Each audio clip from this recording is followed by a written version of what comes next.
வாக்காளர் பட்டியலுடன் ஆதார் எண் இணைப்பு மற்றும் திருத்தங்கள் மேற்கொள்வதற்கான சிறப்பு முகாம் தமிழகம் முழுவதும் இன்று நடைபெற்று வருகிறது. தேசிய அளவில் வாக்காளர் பட்டியலை செம்மைப்படுத்தி ஆதார் எண்ணை இப்பட்டியலுடன் இணைக்கும் திட்டத்தை இந்திய தேர்தல் ஆணையம் செயல்படுத்தியுள்ளது.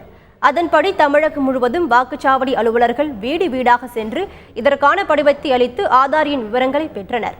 அதில் 2 கோடி வாக்காளர்களின் விவரங்கள் சேகரிக்கப்பட்ட நிலையில் மீதமுள்ள 3,62,00,000 வாக்காளர்களின் விவரங்களை செம்மைப்படுத்துவதற்கான சிறப்பு முகாம் தமிழகம் முழுவதும் இன்று நடைபெற்று வருகிறது. சென்னை உட்பட தமிழகம் முழுவதும் உள்ள அனைத்து வாக்குச்சாவடிகளிலும் மாலை 6 மணி வரை இந்த முகாம் நடைபெறுகிறது. இதில் வாக்காளர் பட்டியலில் பெயர் திருத்தம், சேர்ப்பு, முகவரி மற்றும் புகைப்பட மாற்றங்களை மேற்கொள்வதற்கான படிவங்களை வாக்காளர்கள் பூர்த்தி செய்து அளித்து வருகின்றனர். ஆதார் எண்ணை வாக்காளர் பட்டியலில் இணைக்கும் பணியும் இந்த சிறப்பு முகாமில் மேற்கொள்ளப்பட்டு வருகிறது. இது ஓட்டர் ஐடி கார்டும் ஆதார் கார்டும் லிங்க் பண்ணுறதுக்காக நான் வந்திருக்கேன். ஃபார்ம் வாங்குறதுக்காக வந்திருந்தேன். அவங்ககிட்ட டீட்டெயில்ஸ் கேட்டேன். டீட்டெயில்ஸ் கரெக்டாக கொடுத்துருக்காங்க. இப்போ போய் நான் அந்த ஆதார் கார்டும் ஓட்டர் ஐடி கார்டும் கொண்டு வந்து லிங்க் பண்ணிக்க போகிறேன். நான் இப்போ மடிப்பாக்கத்தில் இருக்கேன்.